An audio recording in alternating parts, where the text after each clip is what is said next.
Of course, Ollie grabbed the wrong laptop bag. Why wouldn't he? At 8 years old, my son had perfected the art of chaos, and Tuesday mornings were his specialty. I stood in our kitchen, coffee growing cold, watching my wife Elena frantically search through her briefcase. "Jack, have you seen my work laptop?" she asked, her voice carrying that edge it had developed over the past few months. "I have the Morrison presentation at 10. "Nope," I said, taking another sip of coffee. "But knowing our son, it's probably halfway to school by now." Elena's face went pale. "What do you mean?" I nodded toward the counter where Ollie's school bag usually sat. "Kid grabbed a bag and ran, said he was late for show and tell."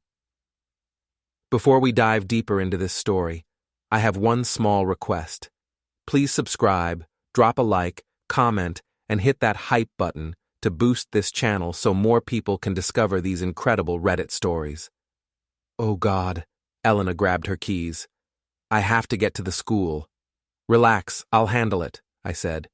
"You go do your presentation thing. I'll swing by Pinewood Elementary and sort this out."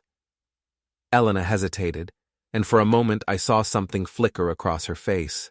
Fear, panic, but then she forced a smile. "Thanks, honey. You're the best." 20 minutes later, I was walking through the familiar halls of Pinewood Elementary, the scent of disinfectant and childhood memories filling my nostrils.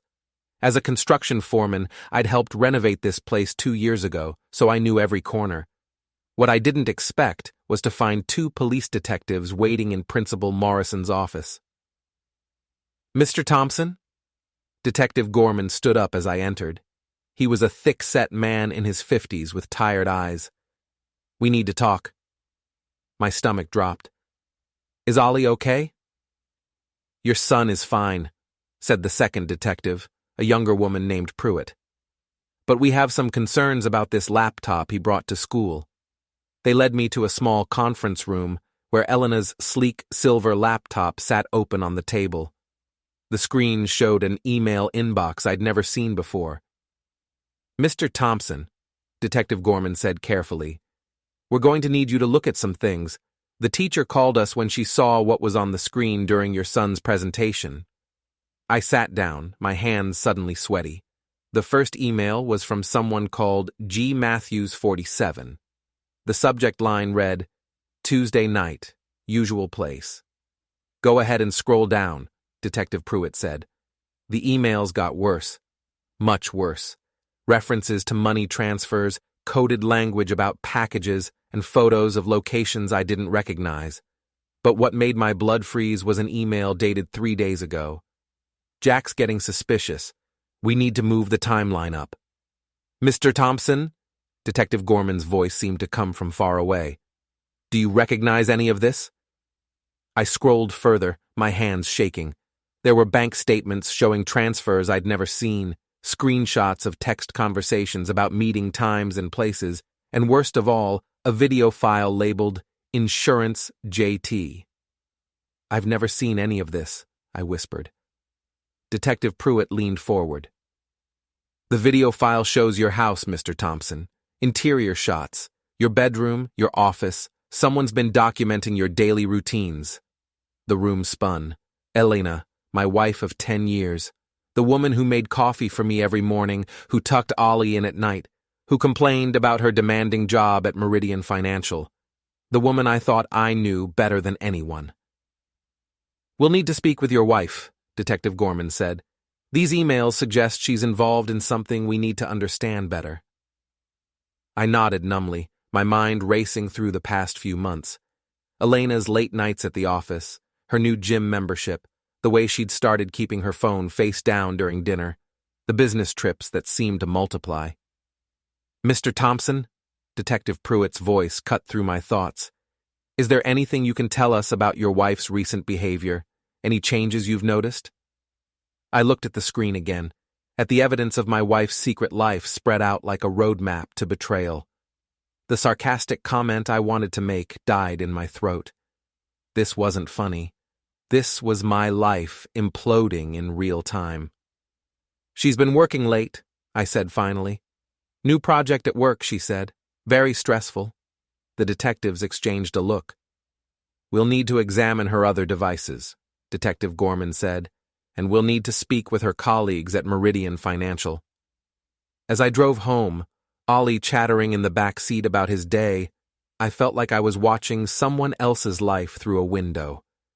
The tree-lined streets of our neighborhood looked the same, but everything felt different. Contaminated. Elena's car was in the driveway when we pulled up. She met us at the door, her smile bright and artificial. "How did the laptop rescue mission go?" she asked, ruffling Ollie's hair. "Interesting," I said, studying her face. "The police were there." Her smile faltered for just a moment. "Police? Why?" "Something about what was on the screen during show and tell," I said casually. "They want to talk to you." Elena's face went through a series of micro-expressions: confusion, fear, calculation, and finally, forced concern. "That's strange. What could they possibly want to discuss?" I shrugged. "Guess we'll find out. They're coming by later."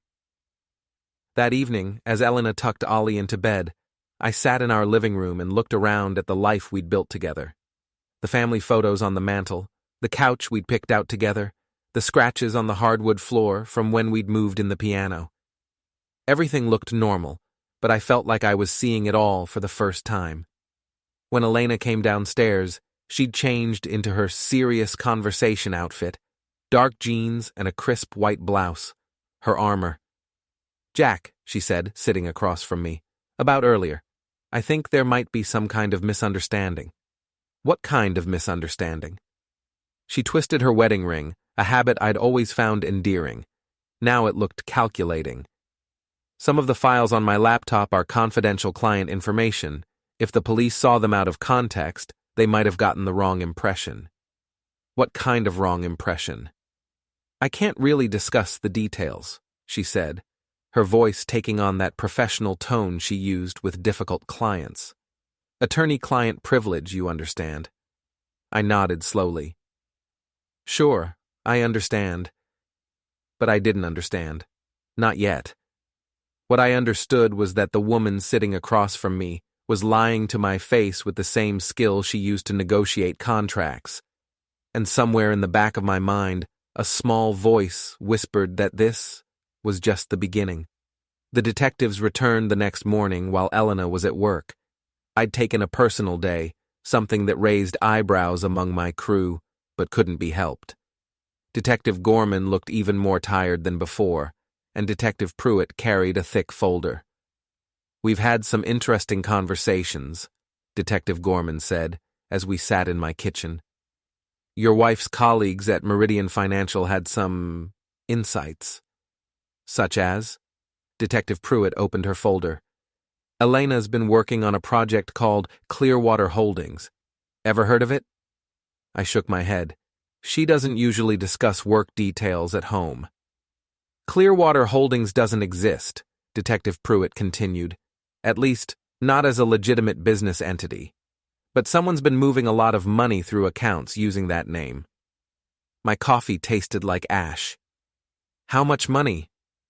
"Close to $2 million over the past 6 months, Detective Gorman said. "The emails on the laptop suggest your wife has been coordinating these transfers with someone identified as Grant Matthews." Grant Matthews.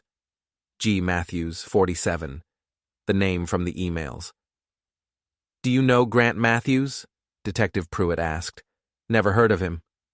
"He's a consultant, works with several financial firms in the area, including Meridian. According to your wife's colleagues, he and Elena have been spending a lot of time together on this Clearwater project." I set down my coffee cup carefully. "What kind of time?" The detectives exchanged another one of their looks. "The kind that involves overnight trips to Boston," Detective Gorman said. "Hotel reservations. Dinner receipts for 2. The room felt like it was tilting. "Are you saying my wife is having an affair?" "We're saying your wife is involved in financial irregularities that may constitute fraud," Detective Pruitt said. "The personal relationship is a complicating factor." After they left, I sat in my empty house and tried to process what I'd learned.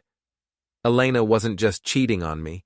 She was stealing money and cheating on me. With a consultant named Grant Matthews who apparently thought photographing my house was a reasonable hobby. I walked through our home with new eyes, looking for signs I'd missed. In Elena's home office, I found a drawer that was locked, something I'd never noticed before. In our bedroom, I discovered a small jewelry box tucked behind her perfumes that contained a key I didn't recognize. The key opened the locked drawer. Inside, I found a second cell phone. The phone was password protected, but Elena had never been creative with passwords. I tried our anniversary date, then Ollie's birthday, then her mother's maiden name. Nothing. Then I remembered something. The first time we'd met, she'd been wearing a Red Sox jersey with number 34 on it. David Ortiz's number. The phone unlocked. The text messages told a story I wished I'd never read. Months of conversations with Grant Matthews, starting professional and gradually becoming personal, then intimate, then conspiratorial. References to Jack problems and discussions about what to do if I got too curious. But the worst part was a conversation from 2 weeks ago. Grant, maybe it's time to consider the nuclear option. Elena, you mean the domestic violence angle? Grant, we've got the photos of your bruises. We've got the recordings of you sounding scared. If he starts asking too many questions... Elena, I hate the idea, but if it comes to that, I'll do what I have to do. I stared at the phone until the words blurred. My wife had been planning to frame me for domestic violence. She'd been creating fake evidence, preparing to destroy my life if I got too close to discovering her secrets. The front door opened, and Elena's voice called out, "Jack, I'm home early. We need to talk." I slipped the phone back into the drawer and walked downstairs. Elena stood in the kitchen, still in her work clothes, but her usual composure was cracked around the edges. "The police came to my office today," she said, without preamble. "I figured they might. They asked me about some emails, about money transfers." She studied my face carefully. "What did you tell them?" "The truth," I said, "that I don't know anything about your secret email account or your business trips with Grant Matthews." Elena's face went white. "Jack, I can explain." "Can you?" I interrupted. "Can you explain why you've been stealing money? Can you explain why your boyfriend has been taking pictures of our house? Can you explain why you've been planning to frame me for domestic violence?" Her mouth opened and closed silently. Then her expression hardened. "You went through my things." "Your things?" I laughed, but there was no humor in it. "Elena, the police found this stuff. It's not exactly private anymore." "You don't understand," she said, her voice taking on a pleading tone. "It's complicated. The money situation at work is fluid, and Grant is just a colleague. A colleague you've been sleeping with. That's not..." She stopped, her shoulders sagging. "Jack, please, let me explain." "I'm listening." But as Elena launched into a convoluted story about temporary fund transfers and misunderstood relationships, I realized I wasn't really listening to her words. I was watching her face, her gestures, the way she constructed her lies in real time. She was good at it, really good, which made me wonder how long she'd been lying to me about other things. "So you see," she concluded, "it's all perfectly innocent. Just a misunderstanding that got blown out of proportion." "And the domestic violence plan?" She blinked. "What domestic violence plan?" "The texts about fake bruises and recordings. The nuclear option." Elena's face cycled through several expressions before settling on wounded innocence. "Jack, I have no idea what you're talking about. Maybe you misunderstood something you saw." I nodded slowly. Maybe I did. But I hadn't misunderstood anything. What I understood was that my wife was a liar, a thief, and a cheat who'd been planning to destroy my life to cover her tracks. What I also understood was that she thought I was stupid enough to believe her explanations. That night, as Elena slept beside me, I lay awake, staring at the ceiling. For 10 years, I'd thought I was married to Ollie Thompson, project manager and mother of my child. Now I realized I'd been married to a stranger who happened to share Elena's face. The woman next to me stirred in her sleep, murmuring something I couldn't make out. Probably Grant's name. I got up quietly and went downstairs to my workshop in the basement. Surrounded by my tools and half-finished projects, I felt more at home than I had upstairs in bed. This was my space, filled with things I understood, wood and metal and mechanisms that worked the way they were supposed to work, unlike my marriage. I picked up a piece of sandpaper and began working on a birdhouse I'd started for Ollie. The repetitive motion helped me think, and I had a lot of thinking to do. Elena and Grant thought they were dealing with a simple-minded construction worker who could be managed and manipulated. They were about to learn how wrong they were. My friend Ricky Martinez showed up at my job site the next morning with coffee and the kind of grin that usually meant trouble. As my crew's second-in-command, Ricky had a talent for knowing things he shouldn't know and being places he shouldn't be. "Heard you had some excitement yesterday," he said, handing me a cup. "Police cars at the elementary school, then at your house. Everything okay?" "Define okay," I said, taking a sip. Ricky made terrible coffee, but I needed the caffeine. "Elena in some kind of trouble?" I looked at my oldest friend, a guy who'd had my back since high school and had never once betrayed a confidence. "What do you know about financial fraud?" Ricky's grin faded. "Enough to know you don't want to be on the wrong side of it." "Why?" I told him everything: the laptop, the emails, the money, Grant Matthews, the domestic violence plan. Ricky listened without interrupting, his expression growing darker with each detail. "Jesus, Jack," he said when I finished. "How long has this been going on?" "Months, apparently. Maybe longer." I kicked at a pile of sawdust. "I keep thinking about all the signs I missed, the late nights, the new clothes, the way she started doing her own laundry." "Her own laundry?" "Elena hasn't done laundry in 5 years. Suddenly, last month, she's very particular about washing her own clothes. Probably didn't want me finding hotel receipts in her pockets." Ricky was quiet for a moment. "What are you going to do?" "I don't know yet. The police are investigating the financial stuff, but the personal betrayal..." I shrugged. "That's between me and Elena." "And Grant Matthews." "And Grant Matthews." That afternoon, I drove to Meridian Financial.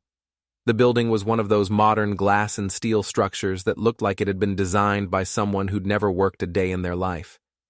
Elena's BMW was in the parking lot, along with a silver Porsche that screamed, "Overcompensating consultant." I didn't go inside.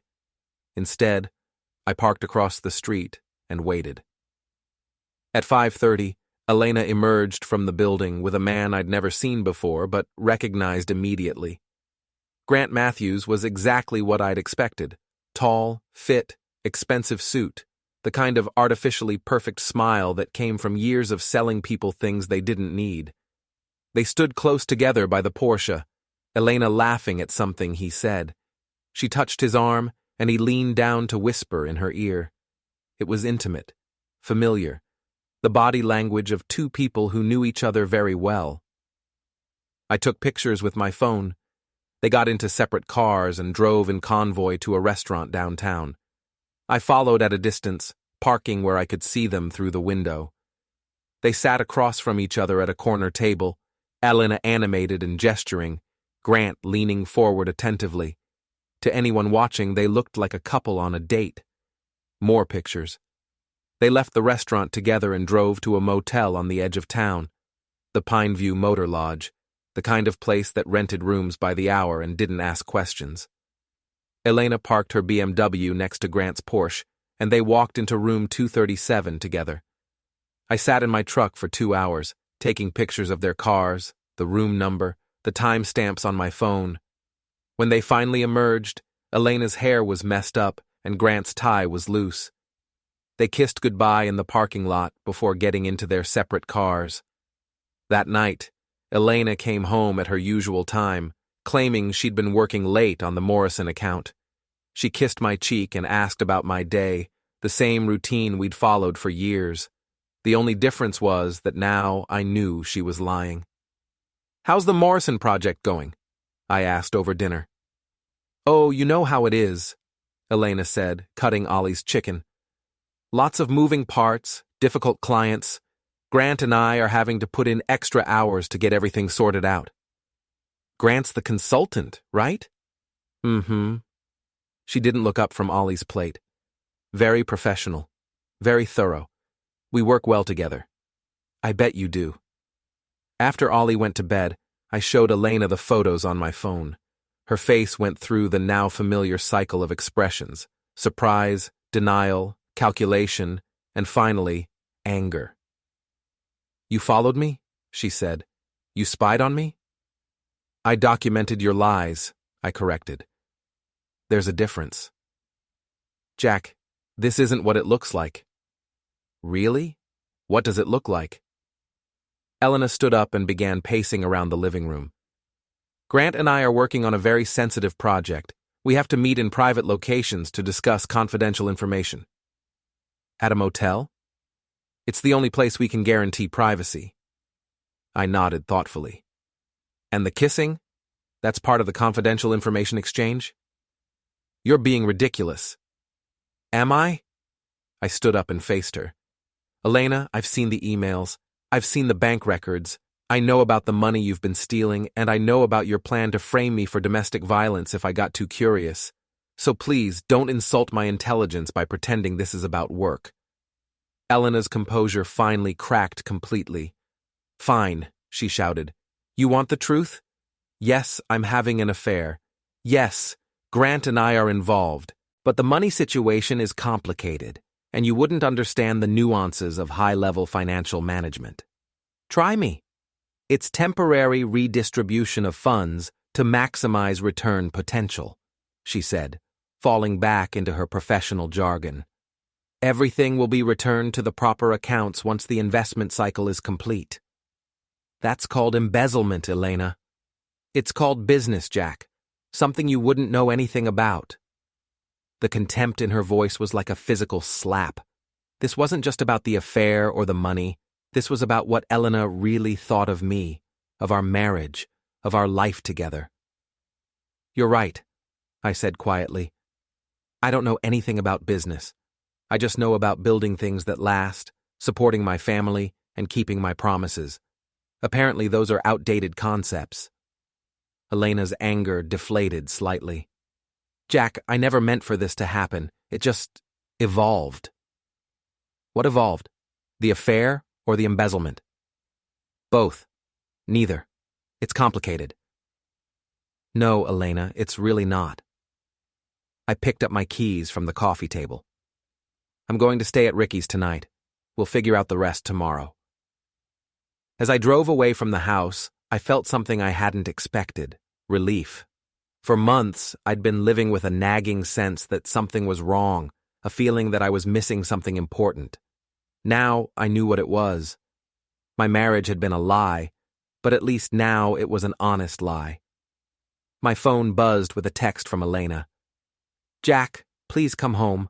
We need to talk about this rationally." I deleted the message without responding. We were past the point of rational discussion. Now it was time for consequences. Ricky's apartment was a bachelor pad that hadn't changed much since college. Mismatched furniture, empty pizza boxes, and a refrigerator stocked entirely with beer and leftover Chinese food. But it was honest, which was more than I could say about my own home. "So what's the plan?" Ricky asked, handing me a beer. "I don't have a plan yet. I'm still processing the fact that my wife is a criminal." "The way I see it, you've got a few options," Ricky said, settling into his ancient recliner. "You could forgive her, try to work it out. Not happening. You could divorce her, take your lumps, move on. Also not happening." Ricky grinned. "Or you could make them both pay for what they've done." "That's not really my style." "Maybe it should be. Jack, these people were planning to destroy your life. They were going to frame you for domestic violence, take your kid, take your house, and leave you with nothing. You think they deserve your mercy? I thought about that as I drank my beer. Elena and Grant had been playing a game where they held all the cards and made all the rules.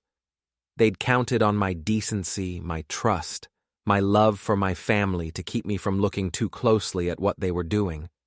They'd been right up to a point, but that point had passed. "What do you have in mind?"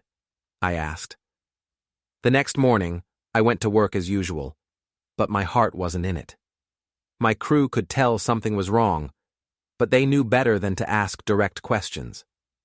Construction workers had their own code about personal problems. You offered support without prying, and you had each other's backs when things got tough. Around noon, my phone rang. Elena. "Jack, we need to talk," she said. "I've been thinking about everything you said last night." "Have you?" "I want to make this right. Can you come home for lunch?" I looked around at my job site, at the honest work being done by honest men, and made a decision. "I'll be there in 20 minutes. Elena was waiting in the kitchen with sandwiches and iced tea, as if we were having a normal lunch on a normal day. She'd changed into a soft blue sweater that I'd always liked, and her hair was styled the way she wore it when we were dating. She was trying to remind me of who we used to be. "I've been thinking," she said as we sat down, "about us, about our family, about what's really important." "And what conclusion did you reach?" "That I made a terrible mistake, that I let work stress and other pressures cloud my judgment." She reached across the table to touch my hand. "Jack, I want to end things with Grant. I want to fix the money situation. I want us to go back to the way things were." I looked at her hand on mine, at the wedding ring she was still wearing, at the face I'd been looking at across breakfast tables for 10 years. "What about the domestic violence plan?" Elena's face flickered. "I told you. I don't know what you're talking about." "Elena, I saw the texts. I have screenshots." "Then you misunderstood what you were reading." I pulled out my phone and showed her the screenshots I'd taken of her secret phone. Her face went pale as she read her own words back to herself. This isn't what it looks like," she said weakly. "It looks like you and your boyfriend were planning to frame me for domestic violence if I discovered your affair and your embezzlement scheme. It was just contingency planning. We never would have actually what? Actually followed through? Actually destroyed my life and taken my son away from me?" I stood up. "Elena, you created fake bruises. You practiced sounding scared on recordings. This wasn't some hypothetical discussion." Elena's carefully constructed remorse crumbled. "Fine. Yes, we discussed options, but only because we were afraid of how you might react if you found out. You have a temper, Jack." "I have a temper. You get angry when things don't go your way. You can be intimidating." I stared at her, realizing she actually believed what she was saying. In her mind, she was the victim here. She'd been forced into having an affair, forced into stealing money, forced into planning to frame me for abuse because I was such an unreasonable husband. "You're right," I said finally. "I do get angry when things don't go my way. And right now, things are definitely not going my way." That afternoon, I met with Detective Gorman at the police station. He looked even more tired than before, and his desk was covered with file folders. "We've been busy," he said, gesturing to the papers. "Your wife and Mr. Matthews have been very busy people." "How busy?" "The money trail goes back almost a year. Small amounts at first, then larger transfers. Always to accounts that exist just long enough to move the money somewhere else." He pulled out a thick folder. "We've identified at least 15 different shell companies, all with connections to Clearwater Holdings." 15? "Your wife is very good at creating fake businesses. Grant Matthews is very good at making them look legitimate. Together, they've stolen close to $3 million. I felt dizzy. $3 million? The money came from client accounts at Meridian Financial. Elena had access to the transfer systems, and Grant provided the technical expertise to cover their tracks. Detective Gorman leaned back in his chair. This wasn't a crime of passion, Mr. Thompson. This was a carefully planned, long-term operation. What happens now?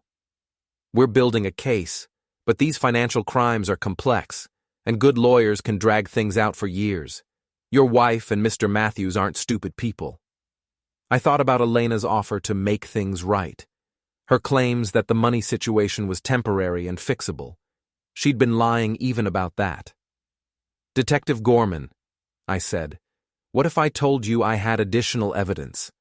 Personal evidence about their relationship and their plans. What kind of evidence? I showed him the photos from the motel, the screenshots from Elena's secret phone, and the recordings I'd made of our conversations using my phone's voice memo function. Detective Gorman studied everything carefully.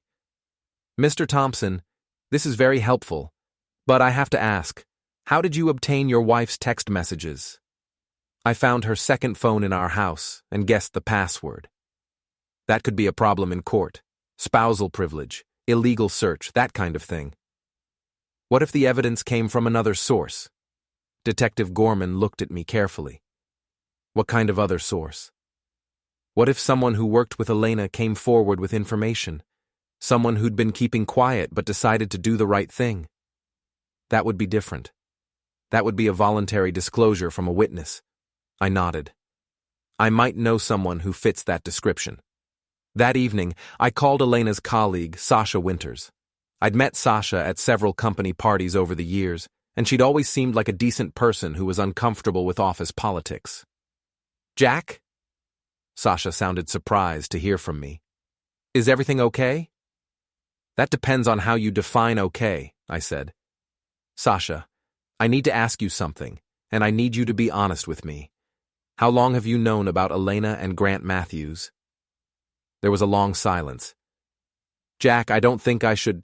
Sasha, the police are investigating Elena for embezzlement. They're going to be talking to everyone at Meridian Financial. You can either get ahead of this or get dragged into it. Another silence. Then, can we meet somewhere? I don't want to discuss this over the phone. We met at a coffee shop downtown, away from Meridian Financial and away from my neighborhood. Sasha looked nervous, constantly checking over her shoulder, as if Elena might walk in at any moment. I've been worried about this for months, she said. Elena and Grant were so obvious, but everyone pretended not to notice. What did you notice? The long lunches, the business trips that didn't seem to have any business purpose, the way they looked at each other during meetings? Sasha stirred her coffee nervously. And the money transfers. Elena asked me to process some unusual transactions, but when I asked questions, she said it was confidential client business. What kind of transactions? Moving money between accounts that I'd never seen before. Always urgent, always confidential. Elena said the clients were very private people who didn't want their business discussed. I leaned forward. Sasha, would you be willing to talk to the police about this? I could lose my job. You could lose more than that if you don't. Elena and Grant stole $3 million. When this comes out, everyone who knew something and stayed quiet is going to be suspect. Sasha was quiet for a long moment. They really stole $3 million? At least. Probably more. Oh, God. She put her head in her hands. I should have said something months ago. You can say something now. The next morning, Sasha called Detective Gorman and volunteered to provide information about Elena's activities at Meridian Financial. She brought documents, emails, and transaction records that painted a clear picture of systematic theft. By noon, Detective Gorman called me with an update. We're going to arrest your wife and Mr. Matthews this afternoon. The evidence your friend provided was exactly what we needed to move forward. What should I do? Go pick up your son from school. This is going to be all over the news by tonight, and you don't want him hearing about it from strangers. I drove to Pinewood Elementary with my hands shaking. In a few hours, Elena would be under arrest, and our life as a family would be officially over. But as I walked through the familiar hallways, I realized that our family had been over for months. I just hadn't known it yet. Now I did. And now it was time to figure out what came next. I picked Ollie up from school and took him to get ice cream, trying to act normal while my phone buzzed constantly with news alerts. By 4 p.m., Elena's arrest was the lead story on every local news website. Meridian Financial employee arrested in multi-million-dollar embezzlement scheme. "Dad, you're not eating your ice cream," Ollie observed, swinging his legs from the booth seat. "Just thinking about work stuff, buddy." "Is Mom going to meet us here?" I looked at my 8-year-old son, still innocent of the chaos about to descend on our lives, and made a decision. "Ollie, we need to talk about some grown-up stuff. Mom is having some problems at work, and she might not be coming home tonight." "What kind of problems?" "The kind that police officers help solve." Ollie's eyes went wide. "Is Mom in trouble?" "Yeah, buddy, she is." We went home to find 3 news vans parked on our street and reporters standing on our front lawn. I drove past our house and called Ricky. "Bring Ollie to my place," Ricky said. "This is going to get ugly." By evening, the full scope of the story was public. Ollie Thompson, 36, and Grant Matthews, 35, had been arrested for embezzling over $3 million from client accounts at Meridian Financial. The scheme had been running for nearly a year and involved multiple shell companies and offshore accounts. The news reports included details I hadn't known. Grant Matthews had a history of financial fraud, with arrests in 2 other states. Elena had been passed over for a promotion 6 months ago, around the time the embezzlement had accelerated, and most damaging of all, investigators had found evidence that the pair had been planning to flee the country with the stolen money. My phone rang constantly.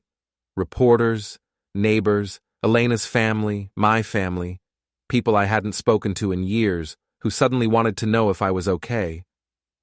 I turned it off and focused on explaining to Ollie why Mommy wasn't coming home. "Is Mom a bad person?" he asked as I tucked him into Ricky's spare bed. "Mom made some very bad choices," I said, "but she's still your mom, and she still loves you." "Do you still love her?" I looked at my son's serious face and gave him the only honest answer I could. I loved the person I thought she was, but it turns out that person didn't really exist. The next morning brought more revelations. The FBI had joined the investigation, and they'd frozen all of Elena and Grant's assets. Our joint bank accounts were locked pending review. Our house was being searched for evidence, and Elena's lawyer was claiming that she was the victim of Grant's manipulation. "She's throwing him under the bus," Ricky said, reading the news on his phone. "Says he seduced her and convinced her to help him steal the money." "That's bullshit. I saw the emails. Elena was a full partner in this." "Yeah, but she's got a better lawyer." I thought about that as I drove to the police station to give my formal statement. Elena had always been smart, always been strategic. Even facing federal charges, she was working the angles, looking for a way to minimize her culpability. Detective Gorman met me in the same conference room where I'd first learned about Elena's secret life. "How are you holding up, Mr. Thompson?" "I've been better. What do you need from me?" "We need you to walk us through everything you observed over the past few months. Changes in your wife's behavior, conversations you overheard, anything that might help us establish timeline and intent." For 2 hours, I recounted the slow dissolution of my marriage, translating intimate details into evidence for a federal case. Elena's late nights became establishing opportunity. Her new clothes became evidence of undisclosed income. Her lies about work became consciousness of guilt. "One more thing," Detective Gorman said as we finished. "We found something in your wife's office that you should know about." He showed me a file folder labeled JT Contingency Plans. Inside were photos of me taken without my knowledge, notes about my daily routine, research into domestic violence laws, and a detailed plan for making false accusations seem credible. They were serious about framing you, Detective Gorman said. If you hadn't discovered the laptop when you did, you might have found yourself facing criminal charges. I stared at the photos of myself, leaving for work, playing with Ollie in the backyard, working in my garage. Elena had been documenting my life like a predator studying prey. Can I keep copies of this? Why? Because when Elena gets out of prison and tries to get custody of our son, I want the judge to know exactly what kind of person she really is. That afternoon, I met with a divorce lawyer named Patricia Webb. She was a no-nonsense woman in her 50s who specialized in high-conflict cases. Mr. Thompson, she said after reviewing the police reports, your wife has created a very complicated situation. The criminal charges will take precedence over any divorce proceedings, but we need to start protecting your interests immediately. What does that mean? It means we file for divorce now, while your wife is in federal custody and can't hide assets or create more fake evidence. It means we request full custody of your son based on your wife's criminal behavior and her documented plans to make false accusations. And it means we move fast before her lawyer can construct a narrative that makes her look like a victim. I signed the papers that afternoon. After 10 years of marriage, it took less than an hour to begin the legal process of ending it. That evening, Elena called me from jail. Her voice was small and scared, nothing like the confident woman who'd been lying to my face just days before. Jack, please, she said. I need you to post bail. I need to come home. Elena, you don't have a home anymore. I filed for divorce today. Silence. Then, you can't do this. What about Ollie? What about our family? You destroyed our family when you decided to steal $3 million and planned to frame me for domestic violence. Jack, please listen to me. Grant manipulated me. He made me believe that what we were doing was legal, that it was just creative accounting. I was in over my head, and I was scared to tell you. Elena, I've seen the evidence. You weren't manipulated. You were a willing participant who got caught. That's not true. Her voice rose, and I could hear other inmates in the background. I made mistakes, but I never wanted to hurt you or Ollie. Everything I did was for our family. You stole money for our family? You planned to frame me for abuse for our family? The domestic violence thing was never real. It was just insurance, in case things went wrong. Things did go wrong, Elena. Very wrong. There was a long pause. Jack, I'm begging you. Don't take Ollie away from me. Whatever you think of me, I'm still his mother. And I'm still his father. The difference is I'm not facing federal charges for embezzlement and conspiracy. Please. I hung up. That night, as I sat in Ricky's living room watching the news coverage of Elena's arrest, I felt something I hadn't expected. Sadness. Not for Elena, but for the life we'd built together that had turned out to be a lie. For the woman I'd thought I married who had never really existed. For the family Ollie had lost through no fault of his own. But underneath the sadness was something else. Determination. Elena and Grant had played a game where they held all the cards and made all the rules. They'd counted on my decency, my trust, my love to keep me from fighting back. They'd miscalculated. The game wasn't over. It was just beginning. 3 weeks later, Elena made bail with help from her parents. The news reported that she'd been released on her own recognizance with electronic monitoring, pending trial. I learned about it the same way everyone else did, from the morning news. She called me within an hour of her release. Jack, we need to talk, face to face. We have nothing to talk about. We have a son together. We have 10 years of marriage. We have a life that's worth fighting for. Had, Elena. We had all those things. Past tense. I'm coming over. I'm not at home. Then where are you? I looked around Ricky's apartment, which had become my temporary home while the lawyers sorted out who could live where. Somewhere you're not welcome. Jack, please, give me one chance to explain everything. Against my better judgment, I agreed to meet her at a neutral location, the coffee shop, where I'd met with Sasha. Elena arrived, looking like a shadow of her former self. The confident, polished woman I'd been married to had been replaced by someone who looked tired, scared, and desperate. "You look good," she said, sitting across from me. "You look like someone who's been indicted for federal crimes." Elena flinched. "I deserve that. I deserve your anger. But Jack, I need you to understand what really happened." "I understand perfectly. You and your boyfriend stole $3 million and planned to frame me for domestic violence. What else is there to understand?" The context, the pressure I was under at work, the way Grant manipulated me into thinking this was all temporary, all fixable. Elena leaned forward, her eyes pleading. "I was in an impossible situation, and I made terrible choices, but I never stopped loving you and Ollie. You have a funny way of showing love. I was trying to protect our family's financial future. The money was supposed to be an investment, a way to secure Ollie's college fund, our retirement." I stared at her. "Elena, you stole the money. You didn't invest it. You stole it and were planning to run away to a country without extradition treaties. That's not how it was.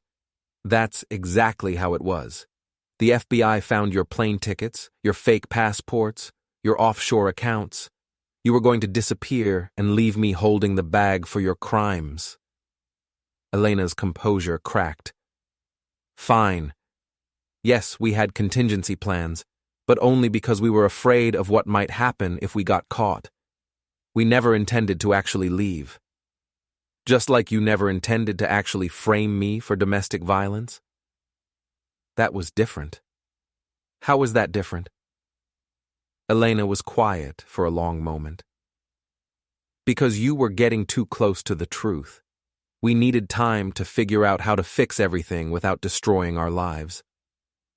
So you decided to destroy my life instead. I thought you would be okay. You're strong, you have skills, you would have landed on your feet eventually." I felt something cold settle in my chest. "Elena, you were planning to take my son away from me and put me in prison for crimes I didn't commit. You thought I would be okay with that? I thought it wouldn't come to that. I thought we could find another way." "What other way? What magical solution were you going to discover that would make $3 million in stolen money disappear?" Elena didn't answer, because there was no answer. She'd been caught in a web of her own making, and her only solution had been to sacrifice me and Ollie to save herself.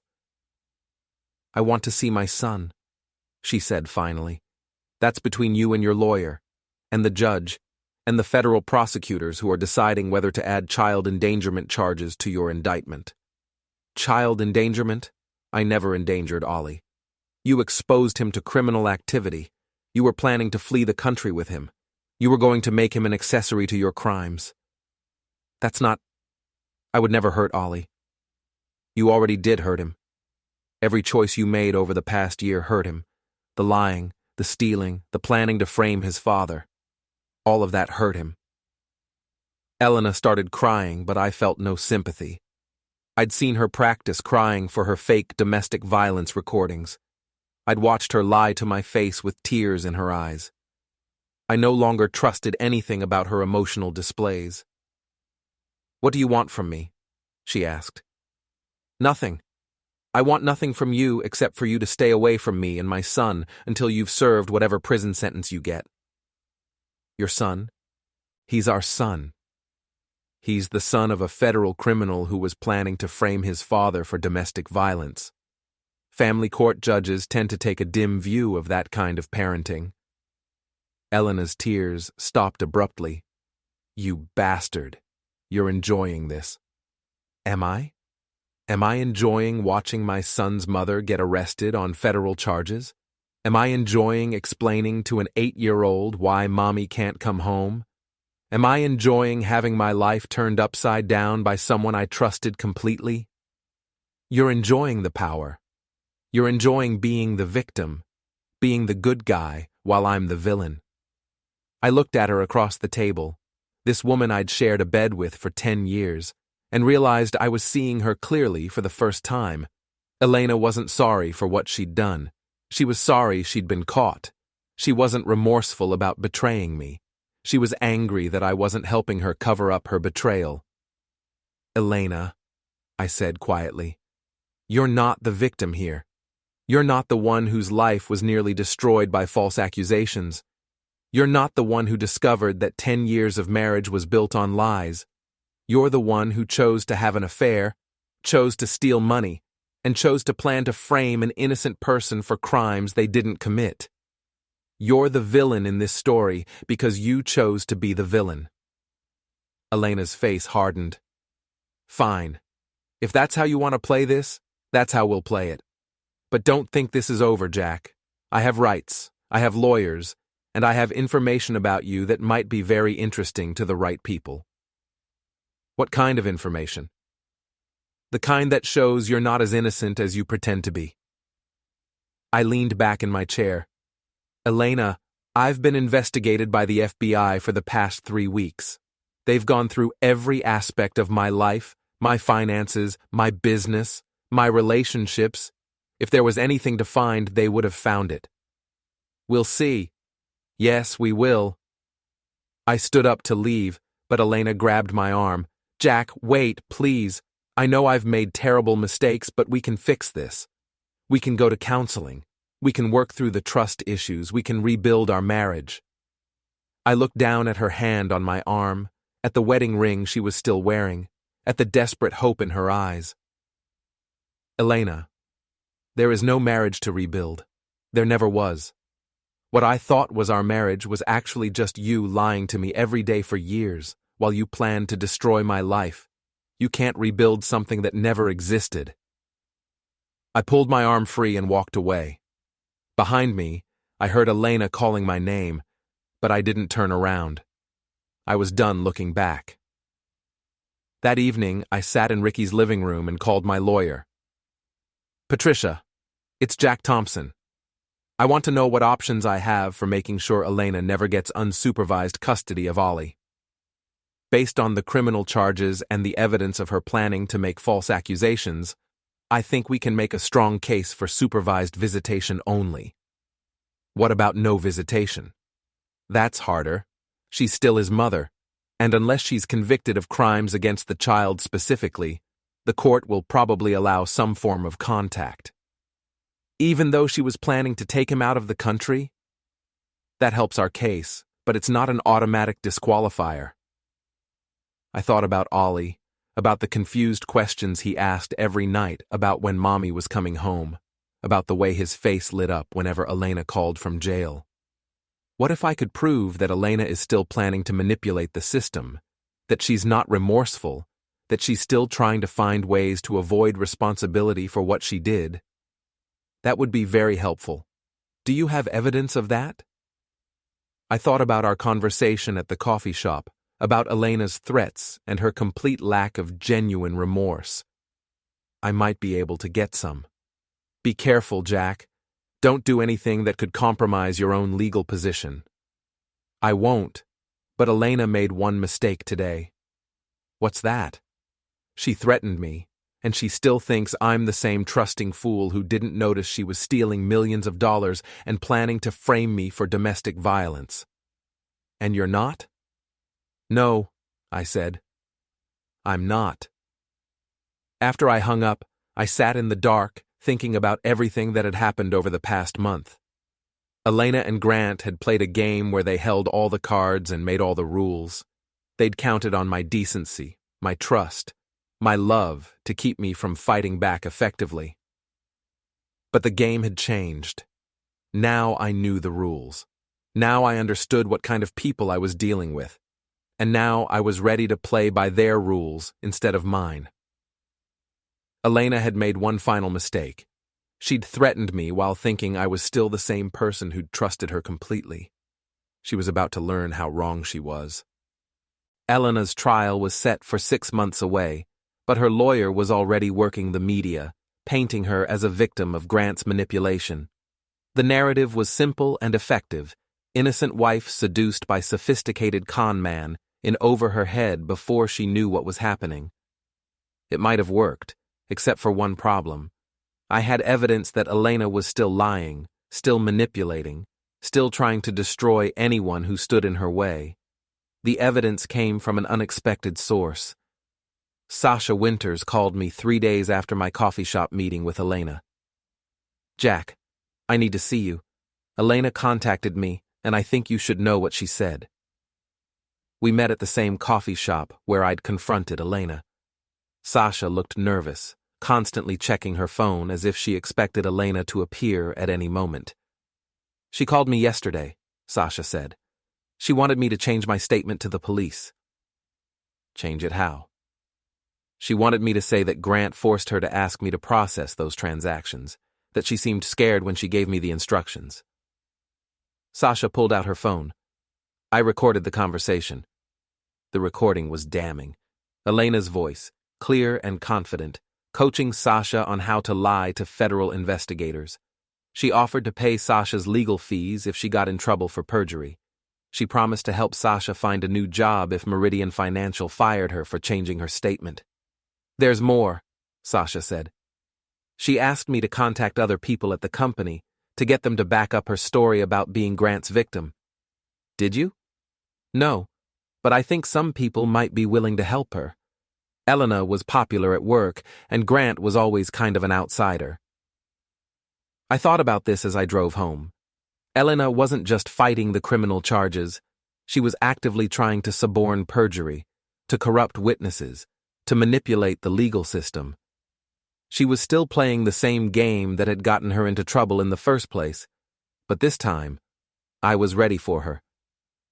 I called Detective Gorman and told him about Sasha's recording. Within hours, Elena was back in custody, charged with witness tampering and obstruction of justice. Her bail was revoked, and her lawyer's media campaign collapsed overnight. The news coverage was brutal. Embezzlement suspect caught trying to corrupt witnesses. Elena's image shifted from sympathetic victim to calculating criminal in a single news cycle. But I wasn't done. Over the next 2 weeks, I systematically dismantled every aspect of Elena's defense strategy. When her lawyer claimed she'd been coerced by Grant, I provided the police with Elena's own emails showing her initiating contact with shell companies. When her family tried to raise money for her legal defense, I made sure reporters knew about the $3 million she'd stolen from retirees and working families. Most importantly, I made sure Ollie was protected from the chaos. I enrolled him in counseling, changed schools to get him away from the media attention, and created as normal a life as possible for an 8-year-old whose mother was facing decades in federal prison. "Dad," Ollie said one night as I was reading him a bedtime story, "is Mom ever coming home?" I looked at my son's serious face and made a decision to tell him the truth. "No, buddy. Mom made some very bad choices, and now she has to face the consequences. She's going to be in prison for a long time." "Do you think she's sorry?" I thought about Elena's complete lack of remorse, her attempts to corrupt witnesses, her threats against me. I think she's sorry she got caught, but I don't think she's sorry for the things she did. That's sad. Yeah, it is. But sometimes, people make choices that hurt other people, and when that happens, there have to be consequences. Ollie was quiet for a moment. "Dad, are you going to be okay?" "We're going to be okay, Ollie. Both of us. We're going to build a new life, and it's going to be honest and real and good." 6 months later, Elena pled guilty to all charges in exchange for a 20-year sentence. Grant Matthews was sentenced to 25 years. The money was never recovered. It had been moved through so many shell companies and offshore accounts that tracking it became impossible. Elena's parents tried to maintain contact with Ollie, but their visits were awkward and painful. They couldn't understand how their daughter had become a federal criminal, and they kept making excuses for her behavior that confused Ollie and made him feel guilty for being angry at his mother. Eventually, I had to limit their contact as well. The divorce was finalized on a Tuesday morning in family court. Elena appeared via video link from federal prison, wearing an orange jumpsuit and looking like she'd aged 10 years and 6 months. The judge awarded me full custody of Ollie, with no visitation rights for Elena until she completed her sentence and underwent psychological evaluation. "Mr. Thompson," the judge said, "I want you to know that in 30 years on the bench, I've rarely seen a case where one parent showed such complete disregard for their child's welfare. Your wife's actions could have destroyed your son's life, and I'm impressed by how you've protected him throughout this ordeal." As I left the courthouse, I felt something I hadn't experienced in over a year. Peace. The game was finally over, and for the first time since I'd discovered Elena's laptop at Ollie's school, I knew exactly where I stood. That evening, Ricky and I sat on his back porch, drinking beer and watching Ollie play in the yard. The kid was resilient. He'd adapted to his new life with the flexibility that only children possess. "So what now?" Ricky asked. "Now we build something real," I said. "No lies, no secrets, no games. Just me and Ollie figuring out how to be a family." "You think you'll ever trust anyone again?" I thought about that as I watched my son chase fireflies in the gathering dusk. "Maybe. But if I do, it'll be someone who earns it, someone who proves they're worthy of it, someone who understands that trust is the most valuable thing you can give another person." "And if Elena gets out early, if she tries to come back into Ollie's life?" I smiled, but there was no humor in it. "Elena taught me something important, Ricky. She taught me that some people will do anything to get what they want, and the only way to deal with people like that is to be smarter, tougher, and more determined than they are." "Meaning?" "Meaning, if Elena ever tries to hurt my son again, she'll discover that I learned more from our marriage than she thinks I did. I learned how to plan, how to be patient, and how to play the long game." I took a sip of beer and watched Ollie catch a firefly in his cupped hands, his face glowing with wonder as the tiny light blinked on and off. "But mostly," I said, "I learned the difference between the people who build things and the people who destroy them. Elena was a destroyer. She destroyed our marriage, our trust, our family, and ultimately herself." "And you?" "I'm a builder, Ricky. It's what I've always been. And now I'm going to build the best life I can for my son, brick by brick, day by day, with no shortcuts and no lies." The firefly blinked once more in Ollie's hands and then flew away, disappearing into the darkness. But Ollie wasn't sad. He was already chasing the next one, his laughter echoing across the yard. That's when I knew we were going to be okay. Elena had played a game where she thought she held all the cards. She'd counted on my decency, my trust, my love to keep me from fighting back. She'd been wrong about a lot of things, but she'd been most wrong about that. I'd fought back, I'd won, and now I was going to spend the rest of my life making sure that what she'd done to us never happened to anyone else. The game was over. Elena had lost everything, her freedom, her son, her family, her future. She'd destroyed herself with her own greed and betrayal, and she'd have 20 years in federal prison to think about the choices that had brought her there. As for me, I had my son, I had my integrity, and I had the satisfaction of knowing that justice had been served. Elena had taught me that some people will do anything to get what they want. She'd also taught me that sometimes the best revenge is simply letting people destroy themselves while you protect the things that really matter. I called Ollie over and we went inside to get ready for bed. Tomorrow was a school day and we had a life to build.